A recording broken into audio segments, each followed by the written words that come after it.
जिन चीज़ों से रोज़ा नहीं टूटता, मसला भूल कर खाना खाया पिया जिमा किया रोज़ा न टूटा, ख्वाह रोज़ा फ़र्ज हो या नफिल।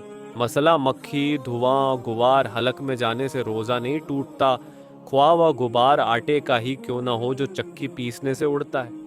मसला तेल सुरमा लगाया तो रोज़ा न टूटा, अगरचे तेल या सुरमा का मज़ा हलक में महसूस होता हो, बल्कि थूक में सुरमा का रंग भी दिखाई देता हो तब भी रोज़ा नहीं टूटा। मसला एहतिलाम हो जाने व हम बिस्तरी करने के बाद गुस्ल न किया और उसी हालत में पूरा दिन गुजार दिया तो वह नमाजों के छोड़ देने के सबब सख्त गुनहगार होगा, मगर रोज़ा अदा हो जाएगा। मसला इंजेक्शन ख्वारग में लगाया जाए या गोश्त में, इससे रोज़ा नहीं टूटता, क्योंकि रोज़ा उस चीज़ से टूटता है जो ज़ोफ़े दिमाग या ज़ोफ़े मेयादा तक मम्त से पहुँचे, और इंजेक्शन से गोश्त या रग में जो दवा पहुँची वह गैर मम्त से है।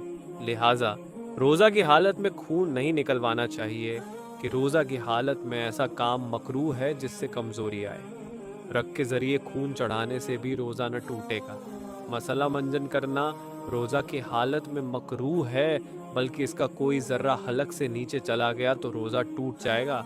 मसला बोसा लिया मगर इंजाल न हुआ तो रोज़ा नहीं टूटा। मसला औरत की तरफ बल्कि उसकी शर्मगाह की तरफ। नज़र की मगर हाथ न लगाया और इंजाल हो गया, या बार बार जिमा के ख्याल से इंजाल हो गया तो रोज़ा नहीं टूटा। मसला तिल व तिल के बराबर कोई चीज़ चबाई और थूक के साथ हलक से उतर गई तो रोज़ा न टूटा, मगर उस चीज़ का मज़ा हलक में महसूस होता हो तो रोज़ा टूट जाएगा। जिन चीज़ों से रोज़ा टूट जाता है, मसला हुक्का सिगार सिगरेट पान तंबाकू पीने खाने से रोज़ा टूट जाता है, अगरचे पान व तंबाकू की पीक थूकती हो, क्योंकि इसके बारीक अज्जा ज़रूर हलक में पहुंचते हैं। मसला दूसरे का थूक निगल लिया या अपना ही थूक हाथ पर लेकर निगल लिया तो रोज़ा टूट गया। मसला औरत को बोसा लिया, छुआ, मुबाशरत की या गले लगाया और इंजाल हो गया तो इन हालतों में रोज़ा टूट गया। मसला कुसदन मुंह भर कै की और रोज़ादार होना याद है तो रोज़ा टूट जाएगा, और अगर मुंह भर केने ना हो तो रोज़ा नहीं टूटेगा। मसला सोते में पानी पी लिया, कुछ खा लिया या मुंह खुला था, पानी का कतरा हलक में चला गया तो रोज़ा टूट जाएगा। जिन सूरतों में सिर्फ कज़ा लाजिम है, मसला ये गुमान था कि अभी सुबह नहीं हुई इसलिए खा लिया या पिया या जिमा कर लिया और बाद में मालूम हुआ कि सुबह हो चुकी थी, तो कज़ा लाजिम है, यानी उस रोज़े के बदले बाद रमज़ान एक रोज़ा रखना पड़ेगा। मसला मुसाफिर ने एक कामत की, हैज़ व नफाज वाली औरत पाक हो गई, मरीज था अच्छा हो गया, काफिर था मुसलमान हो गया, मजनून को होश आ गया, नाबालिग था बालिग हो गया। इन सब सूरतों में जो कुछ दिन का हिस्सा बाकी रह गया हो उसे रोज़ा की मिसल गुजारना वाजिब है। मसला हैज़ व नफास वाली औरत सुबह सादिक के बाद पाक हो गई, रोज़ा की नीयत कर ली तो आज का रोज़ा न हुआ, न फ़र्ज न नफिल। और मरीज़ या मुसाफिर ने नियत कर ली व मजनून था होश में आकर नियत कर ली तो इन सब का रोज़ा हो गया। मसला सुबह से पहले या भूल कर जिमा में मशगुल था, सुबह होते ही याद आने पर फौरन जुदा हो गया तो कुछ नहीं, और उसी हालत पर रहा तो कज़ा वाजिब, कफ़ारा नहीं। मसला ममैयत के रोज़े कज़ा हो गए थे तो उसका वली उसकी तरफ से फ़िदया अदा करे, यानी जबकि वसीयत की और माल छोड़ा हो, वरना वली पर ज़रूरी नहीं, कर दे तो बेहतर है। मसला रोज़ा तोड़ने का कफ़ारा यह है कि मुमकिन हो तो एक रकबा यानी बांदी या गुलाम आज़ाद करे, और वह न कर सके, मसलन उसके पास ना लौंडी गुलाम है ना इतना माल कि खरीदे, या माल तो है मगर रकबा मयस्सर नहीं, जैसे आजकल यहाँ हिंदुस्तान में, तो पेदर पे 60 रोजे रखे। ये भी ना कर सके तो 60 मसाकीन को भर भर पेट दोनों वक्त खाना खिलाए, और रोजे की सूरत में अगर दरमियान में एक दिन का भी छूट गया तो अब से 60 रोजे रखे। 60 रख चुका था, अगरचे बीमारी वगैरह किसी उनके सबब छूटा हो, मगर औरत को हैज़ आ जाए तो हैज़ की वजह से जितने नागे हुए ये नागे नहीं शुमार किए जाएंगे, यानी पहले के रोजे और हैज़ के बाद वाले दोनों मिलकर 60 हो जाने से कफ़ारा अदा हो जाएगा।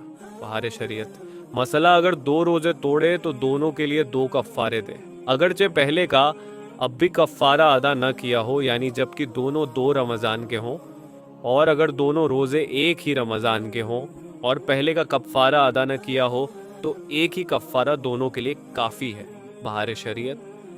جن صورتوں میں کفارہ بھی لازم ہے، مسئلہ جس جگہ روزہ توڑنے کا کفارہ لازم آتا ہے اس میں شرط یہ ہے کہ رات ہی کو روزہ رمضان کی نیت کی ہو، اگر دن میں نیت کی اور توڑ دیا تو لازم نہیں۔ مسئلہ کفارہ لازم ہونے کے لیے یہ بھی ضروری ہے کہ روزہ توڑنے کے بعد کوئی ایسا امر واقع نہ ہوا ہو جو روزہ کے منافی ہو، یا بغیر اختیار ایسا امر نہ پایا گیا ہو جس کی وجہ سے روزہ افطار کرنے کی رخصت ہوتی۔ مثلاً عورت کو اسی دن حیض یا نفاس آ گیا، یا روزہ توڑنے کے بعد اسی دن ایسا بیمار ہو گیا جس میں روزہ نہ رکھنے کی اجازت ہے تو کفارہ ساقط ہو جائے گا۔ مسئلہ سحری کا نوالا منہ میں تھا کہ صبح طلوع ہو گئی، یا بھول کر کھا رہا تھا تو نوالا منہ میں تھا کہ یاد آ گیا اور نگل لیا، دونوں صورت میں کفارہ واجب۔ اگر منہ سے نکال کر پھر کھایا ہو تو صرف قضا واجب ہوگی، کفارہ نہیں۔ نوٹ روزہ کے متعلق تفصیلی معلومات کے لیے بہار شریعت کا مطالعہ کریں۔ اللہ رب العزت ہمیں کہنے سننے سے زیادہ عمل کی توفیق دے، ہمیں ایک اور نیک بنائے، صراط مستقیم پر چلائے، ہم تمام کو رسول کریم صلی اللہ علیہ وسلم سے سچی محبت اور اطاعت کی توفیق عطا فرمائے، خاتمہ ہمارا ایمان پر ہو۔ جب تک ہمیں زندہ رکھے اسلام اور ایمان پر زندہ رکھے، آمین۔ اس بیان کو اپنے دوستوں اور جاننے والوں کو شیئر کریں تاکہ دوسروں کو بھی آپ کی ذات و مال سے فائدہ ہو اور یہ آپ کے لیے صدقہ جاریہ بھی ہو جائے۔ کیا پتہ اللہ تعالیٰ کو ہماری یہ ادا پسند آ جائے اور جنت میں جانے والوں میں شمار کر دے۔ اللہ تعالیٰ ہمیں علم سیکھنے اور اسے دوسروں تک پہنچانے کی توفیق عطا فرمائے، آمین۔ خدا حافظ۔